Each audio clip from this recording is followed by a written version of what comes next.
BSTC शिक्षण अभिरुचि का आज का टॉपिक है सामाजिकरण, यानी कि सोशलाइजेशन।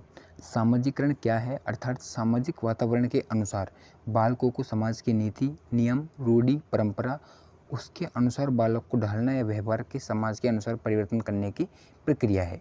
यानी कि सिंपल अर्थों में अगर हम कहें तो समाज के जो नियम कानून है, रीति परंपरा है, उनके अनुसार बालक को ढालना या फिर बालक के व्यवहार में समाज के अनुसार परिवर्तन करने की प्रक्रिया ही सामाजिकरण कहलाती है। एक बालक है, उसके जो व्यवहार है उसमें एक अपने समाज के उसके समाज के अनुसार उसका व्यवहार में परिवर्तन करने की जो प्रक्रिया है उसको हम सामाजिकरण कहते हैं। बिल्कुल सिंपल तरीके से आप समझ चुके होंगे। एक बालक है, वो समाज में रह रहा है, तो उसको जो उसके समाज के नियम, निर्देश, नीति, कानून, परंपरा, जो रूढ़ी है, उनके अनुसार उसके व्यवहार में जो परिवर्तन है, मान लो उसका व्यवहार अलग है तो उसके अंदर ये भर देना, हमारे समाज में ये नियम है, ये कानून है, जैसे वो देखता है वैसा ही वो सीखता है, तो उसको ही हम सामाजिकरण कहते हैं। अर्थात एक तरह से समाज का बिल्कुल आदी हो जाना, समाज के में ढल जाना सामाजिकरण कहलाता है। अब दोस्तों आता है सामाजिकरण की आयु। सामाजिकरण की आयु क्या है दोस्तों? सबसे पहली आयु होती है वो है शैशव अवस्था, इन्फेंसी जिसे हम कहते हैं इंग्लिश में। शैशव अवस्था क्या है? 0 से 5 वर्ष की ये अवस्था है दोस्तों। यहाँ से 1 से 2% 100% आएंगे आपके शिक्षण अभिरुचि में। शेष अवस्था किस वर्ष की अवस्था है? 0 से 5 वर्ष की ये अवस्था है। बाल्यावस्था 6 से 12 वर्ष की है। किशोरावस्था 12 से 18 वर्ष की है। प्रौढ़ावस्था 18 से 46 वर्ष की है। तो ये आपको ध्यान रख लेना है। शेष अवस्था, बाल्यावस्था, किशोरावस्था और प्रौढ़ावस्था। 0 से 5 की शेष अवस्था और बाल्यावस्था 6 से 12 वर्ष की है दोस्तों। उत्तर बाल्यावस्था और पूर्व बाल्यावस्था ये दोनों इसमें आती है बाल्य अवस्था में। आगे बढ़ते हैं दोस्तों। सामाजिकरण के उद्देश्य क्या होते हैं? दोस्तों सामाजिकरण के उद्देश्य है मानव कल्याण की भावना का विकास करना।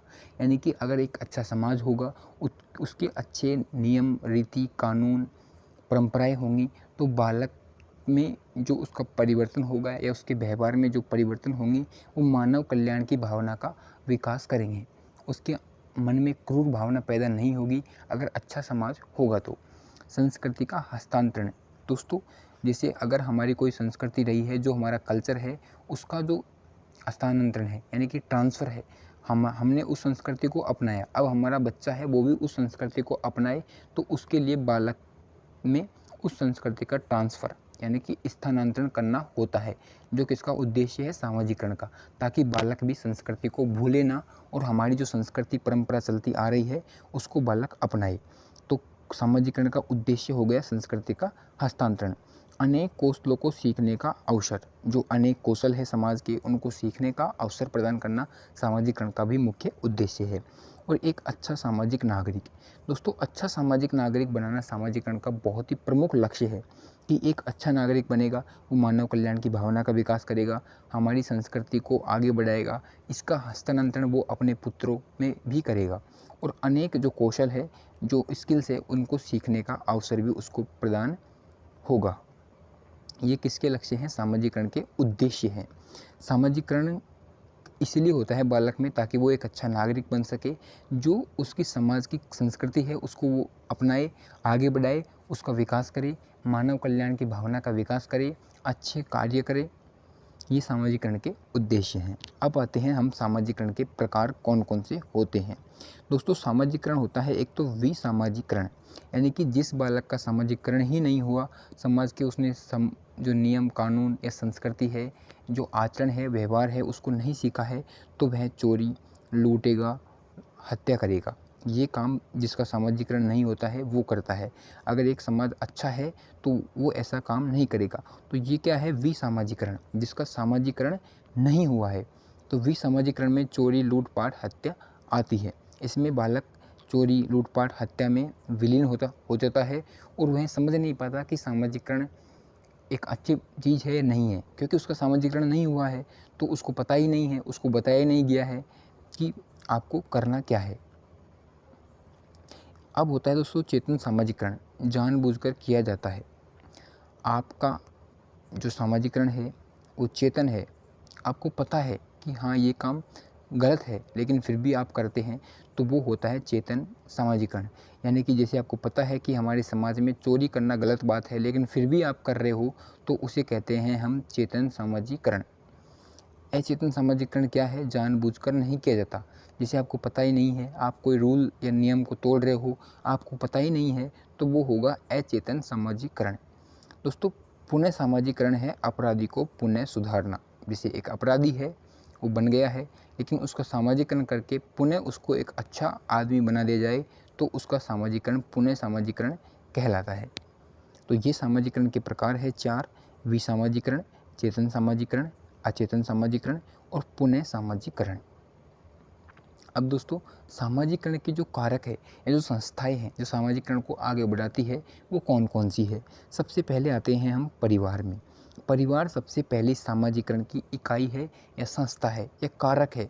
इकाई पूछ ले, संस्था पूछ ले या कारक पूछ ले, उत्तर आपको परिवार ही देना है। जो शारीरिक रूप से बालक को सामाजिकरण करती है, मानसिक रूप से भाषा, आदत, व्यवहार, इन सब में परिवर्तन का काम कौन करता है? सबसे पहले परिवार करते हैं। माता पिता उसकी देखभाल करेंगे, उसके शरीर के जो शारीरिक गुण हैं माता पिता से मिलेंगे, उसके मानसिक जो गुण हैं वो उनको इनसे मिलेंगे और ये अच्छी अच्छी भावनाओं का विकास करेंगे। उसमें भाषा का बच्चा कहाँ से सीखता है बोलना? अपने माता पिता परिवार से सबसे पहले भाषा बोलना सीखता है। उसका जो आदत है, जो व्यवहार है, वो अपने पिता माता या परिवार में देखकर बालक सीखता है। तो बालक का प्रथम सामाजिकरण होता है अपने परिवार से। बालक पहले परिवार में रहता है, ना कि डायरेक्ट समाज में पहुंचता है। पहले परिवार में रहता है, वहां से बालक में सामाजिकरण होता है। तो पहली संस्था हो गई सामाजिकरण की परिवार। दूसरी आती है पड़ोस, जिसमें होता है अमीर, गरीब और सामाजिक परिवार। इसमें दोस्तों एक बच्चा अमीर है, एक गरीब है, तो दोनों का सामाजिकरण पे अलग अलग प्रभाव पड़ेगा। अमीर घर के वाला बच्चा है, उसकी सोच, उसके माता पिता का व्यवहार, उनकी भाषा, उसमें अलग विकास होगा और गरीब में एक रहने का तरीका, उनका अलग, उनकी भाषा, उनकी सोच समझ सब कुछ अलग होगी। ये सामाजिक परिवार है। इसमें जो पड़ोस है वो सेकेंडरी एजेंसी है या सेकेंड नंबर का जो इकाई है वो है पड़ोस। विद्यालय या पाठशाला, बालक जो तीसरी बालक की है वो है विद्यालय या पाठशाला। बालक का सामाजिकरण विद्यालय में होता है। विद्यालय में बालक बैठता है अनेक विद्यार्थियों के साथ, वहाँ पर उनको नियम कानून सिखाए जाते हैं, उनको सबके साथ बैठने का अवसर मिलता है, सभी की अलग अलग भाषा को सीखने का अवसर मिलता है। तो बालक की तीसरी जो संस्था है वो कौन सी है? विद्यालय। विद्यालय में जो भाषा का विकास है, बालक की अच्छी भाषा, बालक के गुणों में परिवर्तन, अच्छे व्यवहार में परिवर्तन, उसको नैतिक विकास करना, उसको अच्छे व्यवहार आचरण सिखाना, ये किसका कार्य है? ये है विद्यालय का कार्य। तो विद्यालय की तीसरी या द्वितीय जो संस्था है वो है विद्यालय या पाठशाला, सामाजिकरण की संस्था। अगली है मित्र मंडली। दोस्तों, अगर आपके जो मित्र मंडली है वो अच्छी नहीं है, तो आप में भी गारंटी है कि आप में भी वो गुण ज़रूर आएंगे। अगर आप अपने मित्रों के साथ रहते हैं, उनके अच्छे गुण हैं, तो ये भी ज़रूरी है कि आप में अच्छे गुण आएंगे, उनकी सोच का आप पे बहुत प्रभाव पड़ेगा। तो मित्र मंडली भी सामाजिकरण में महत्वपूर्ण भूमिका निभाती है। अगला है राजनीतिक संस्था। जो राजनीतिक संस्थाएं होती है वो भी सामाजिकरण में महत्वपूर्ण भूमिका निभाती है। कैसा एक नेता दुनिया का नेतृत्व करता है, कैसे जो राजनीतिक संस्थाएं हैं वो लोकतंत्र में को प्रगतिशील रखती है, तो उसमें भी आप में जो है सामाजिकरण होता है। और होता है संचार या रेडियो टीवी। दोस्तों, रेडियो टीवी के माध्यम से भी आप में सामाजिकरण होता है।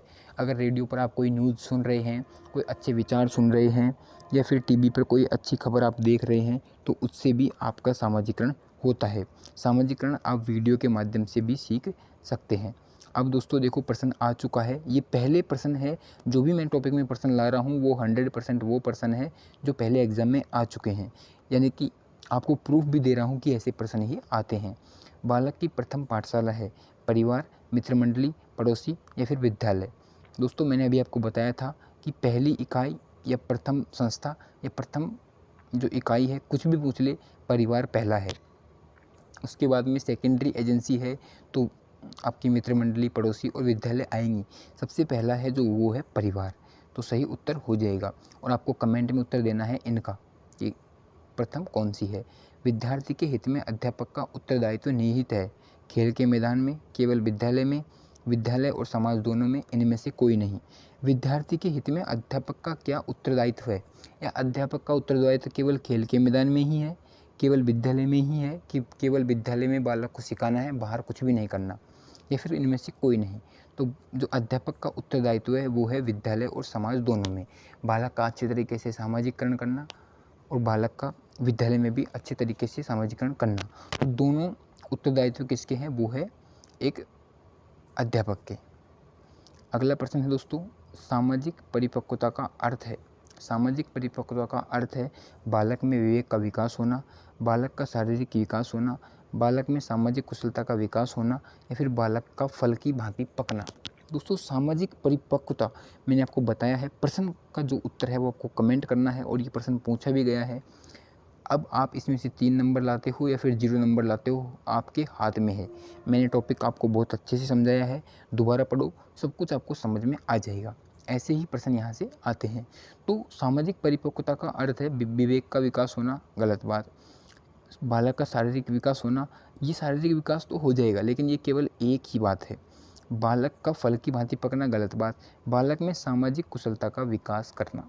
अगर दोस्तों बालक में सामाजिक कुशलता का विकास होगा तो बालक का शारीरिक विकास ऑटोमेटिक हो जाएगा, विवेक का विकास ऑटोमेटिक हो जाएगा। यानी कि ये केवल अकेला है, ये भी अकेला है, लेकिन इसमें तीनों का संग्रह है। तो बालक में सामाजिक कुशलता का विकास सामाजिक परिपक्वता का अर्थ है। यानी कि बालक सामाजिक रूप से परिपक्व है, समाज के साथ अभिक्रिया अंतक्रिया परिपक्व रूप से करता है। तो ये हो गया बालक का सामाजिकरण। दोस्तों अगला प्रश्न है, देखो फिर आ गया प्रश्न, सामाजिकरण की प्रथम इकाई कौन सी है? सामाजिकरण की प्रथम इकाई कौन सी है? राजनीतिक संस्था, पड़ोसी, विद्यालय, परिवार। तो मैंने अभी आपको बताया था परिवार ही पहली संस्था है। सामाजिकरण की जो पहली संस्था कौन सी है वो है परिवार, परिवार, विद्यालय नहीं, परिवार है आपकी पहली संस्था। वीडियो अच्छा लगा तो वीडियो को लाइक करें, चैनल को सब्सक्राइब करें। और दोस्तों टोटल जो हमारी 8 क्लास है, ये 8वीं क्लास है। इसके अलावा जो 7 क्लास है वो हमारी चैनल के प्लेलिस्ट में है, सभी को जाके देखो। और यहाँ पे मैं आपको ये लो, इस प्लेलिस्ट का इस पर क्लिक करो और देखो। और दोस्तों 2 क्लास और आएगी, एक क्लास इसकी संपूर्ण मैराथन आएगी और इम्पोर्टेंट प्रश्न की क्लास आएगी, उसको देख लेना और चैनल को सब्सक्राइब कर लेना। गारंटी है आपका 140 प्लस नंबर 150 में से शिक्षण अभिरुचि में। राजस्थान जीके में अगर आपको अच्छे नंबर लाने हैं तो डेली जो इम्पोर्टेंट प्रश्न की क्लास आ रही है उनको देखिए, वीडियो को लाइक कर दीजिए, शेयर कर दीजिए। Thank you.